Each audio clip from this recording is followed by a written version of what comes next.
SDPI CPM കൂട്ടുകെട്ട് വിവാദത്തിനിടെ SDPI vote വേണ്ടെന്ന് പറയാതെ മുഖ്യമന്ത്രി പിണറായി വിജയൻ. എന്നാൽ അവരുടെ പിന്തുണ ആവശ്യപ്പെട്ടിട്ടില്ലെന്നും ഒരു ധാരണയും ഉണ്ടാക്കിയിട്ടില്ലെന്നും മുഖ്യമന്ത്രി പറഞ്ഞു.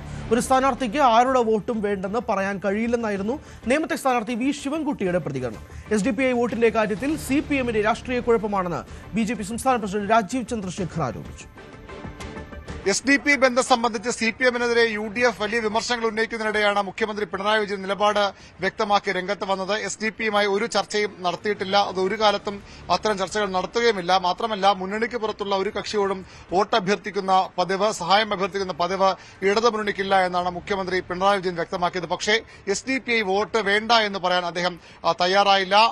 BJPയെ തോൽപ്പിക്കാൻ പല ശക്തികളും ഇടതുമുന്നണിക്ക് വോട്ട് നൽകാറുണ്ട് എന്നൊരു മറുപടിയാണ് ആ വിഷയത്തിൽ മുഖ്യമന്ത്രി നൽകിയത്. ഞങ്ങള് ഇത്തരമൊരു ആവശ്യം ഉന്നയിച്ചിട്ടേ ഇല്ല.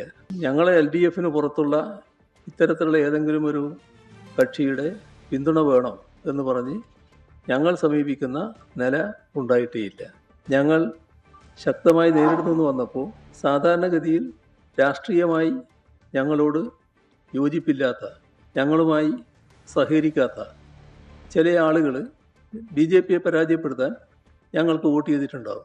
SDPI വോട്ട് വേണ്ടെന്ന് പറയില്ലെന്ന് കഴിഞ്ഞ ദിവസം വ്യക്തമാക്കിയ നേമത്തെ ഇടതുമുന്നണി സ്ഥാനാർത്ഥി വി ശിവൻകുട്ടി ഇന്നും ആ നിലപാട് ആവർത്തിച്ചു. ഒരു സ്ഥാനാർത്ഥിക്ക് ഒരു അഭ്യർത്ഥനയുമായി ഇറങ്ങുമ്പോൾ, തെരഞ്ഞെടുപ്പ് രംഗത്തേക്ക് ഇറങ്ങുമ്പോൾ ആരുടെയും വോട്ട് വേണ്ടെന്ന് പറയാൻ കഴിയില്ല. എന്നാൽ ഒരു ചർച്ചയോ അല്ലെങ്കിൽ ഒരു മുൻധാരണയോ SDPയുമായി ഉണ്ടാക്കിയിട്ടില്ലെന്ന മുഖ്യമന്ത്രി നിലപാട് തന്നെയാണ് വി ശിവൻകുട്ടി ഇന്ന് ആവർത്തിച്ചത്. സാധാരണഗതിയിൽ തെരഞ്ഞെടുപ്പിൽ മത്സരിക്കുമ്പോൾ ആരുടെ വോട്ട് വേണ്ടെന്ന് പറയുന്നത് ജനാധിപത്യ വിരുദ്ധവും ഭരണഘടനാ വിരുദ്ധവുമാണ്.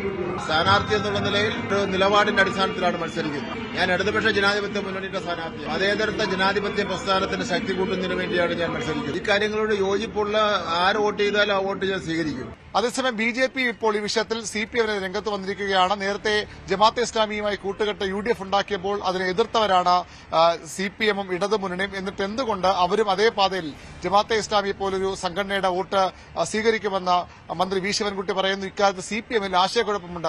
ശിവൻകുട്ടി വോട്ട് വേണമെന്ന് പറയുമ്പോൾ വേണ്ട എന്ന നിലപാടാണ് മുഖ്യമന്ത്രിയുടേത്. CPMൽ വലിയ ആശയക്കുഴപ്പമെന്ന ആരോപണമാണ് BJPയുടെ സംസ്ഥാന അധ്യക്ഷൻ, നേമത്തെ BJP സ്ഥാനാർത്ഥി കൂടിയായ രാജീവ് ചന്ദ്രശേഖർ ഉന്നയിക്കുന്നത്. നിലവിൽ MLAയും വിദ്യാഭ്യാസ മന്ത്രി പറഞ്ഞു ഞങ്ങൾ SDPIന്റെ പിന്തുണ സ്വീകരിക്കുന്നു, കെട്ടിപ്പിടിക്കുന്നു. പിന്നെ MA ബേബി പറഞ്ഞു SDPIന്റെ വോട്ട് സ്വീകരിക്കും. പിന്നെ അവർ തമ്മിൽ എന്താണ് വ്യത്യാസം? അതിന്റെ ഡാമേജ് കണ്ടു കേട്ട് മനസ്സിലാക്കിയിട്ടാണ് ഇന്ന് ബഹുമാനപ്പെട്ട മുഖ്യമന്ത്രി പറഞ്ഞത് LLL SDPIന്റെ പിന്തുണ എടുക്കില്ല എന്ന്.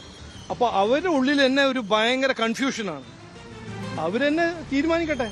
10 കൊല്ലം മുമ്പേ എല്ലാം ശരിയാവും എന്ന വാഗ്ദാനം കൊടുത്ത പാർട്ടി, 10 കൊല്ലം ഭരിച്ച മുഖ്യമന്ത്രി ഇന്ന് ജയിക്കാൻ SDPIന് കാല് പിടിക്കുന്നു.